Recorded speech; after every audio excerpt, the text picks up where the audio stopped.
সেপাই বলল, রাজার হুকুম, আজ তোমাদের ছুটি। আকাশ বলল, আমি তো রোজ সকাল সকাল উঠি, গাছে পাতায় আলো মাখায়, নদীকে দিই ঢেউ। সেপাই বলল, আজ থেকে সব করবে অন্য কেউ। নদী বলল, হুজুর, আমি গরিব লোকের ঘরে, কল্পনা দিয়ে বিনে পয়সায় কি হবে এরপরে।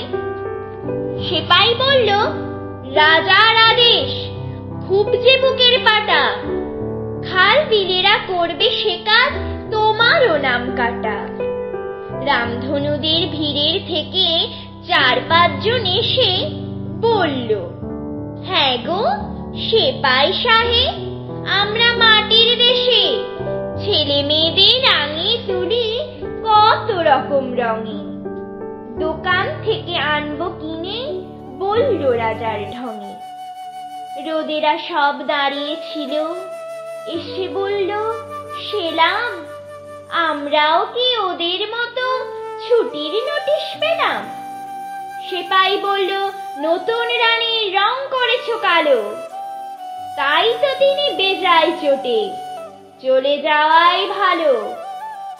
আকাশ নদী রামধনু রোদ চলল দিনের শেষে, এসব যেন সত্যি না হয়, সত্যি রাজার দেশে।